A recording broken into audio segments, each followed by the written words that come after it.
Here are 10 things I wish I had known before I defended my thesis. See if some of them might be helpful to you. Number 1. I wish I had known that mock defenses were different from the real thing. This does not mean that we shouldn't do mock defenses to prepare, because we should. But it's important for us to realize that mock defenses are for pretend.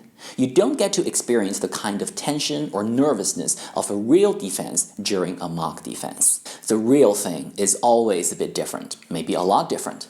Be aware of that. Number 2, I wish I had known that to be able to strike the right tone of voice was more difficult than I thought. This is not only based on my own defenses, but also based on defenses where I served as a panelist. Some tend to be very soft and shy and uncertain and really intimidated by the seriousness of the situation, whereas some others tend to be overly assertive and overly defensive. Both are not nice. Both are uncomfortable. For those who are very shy and intimidated by the situation, realize that while this is important, it is not a matter of life and death. So relax and take it easy.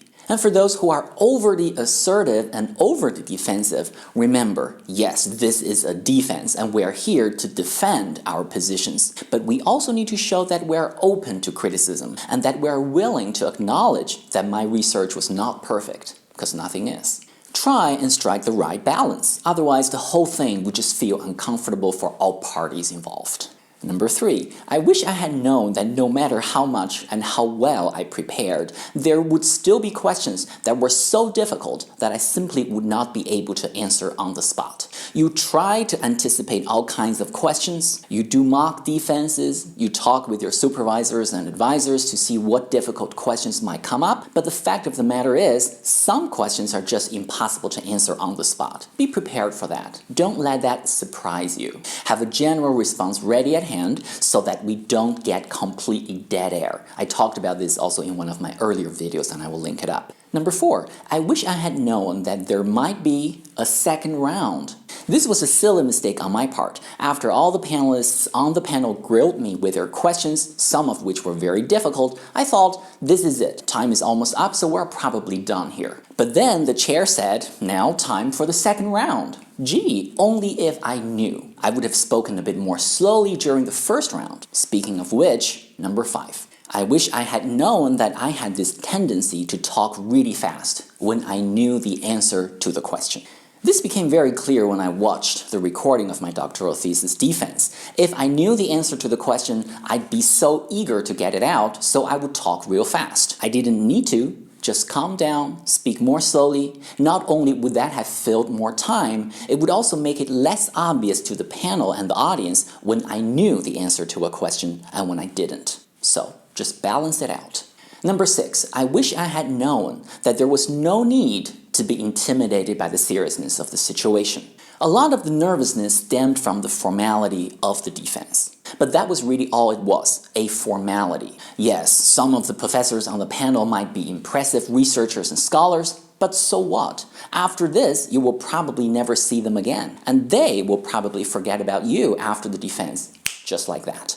Number 7, I wish I had known that it was okay to ask for clarifications when the question was unclear, and that it was okay to disagree with the premise of the question when I genuinely disagreed with it. Again, this has to do with being intimidated. Now, when I look at the recording of my doctoral defense, there was this question in there that I still can't understand what he was asking. And yet, on the spot, when I didn't understand it, I was still doing my best and trying my hardest to provide a good answer to satisfy the questioner, which was of course impossible. Shouldn't have done that. Should have handled it differently and better. Number 8, I wish I had known that the questions the panelists would ask would not only be seeking explanations or additional information, some of the questions would be specifically asked to critically challenge you. I made an earlier video on the types of thesis defense questions. Some of the questions are asked just to get more information from the student. So you need to explain something in greater detail and provide more background information, for instance. However, some other questions are simply phrased as criticism or accusation that you did something wrong with your research. I wish I had known that I would have to deal with many such questions in the defense.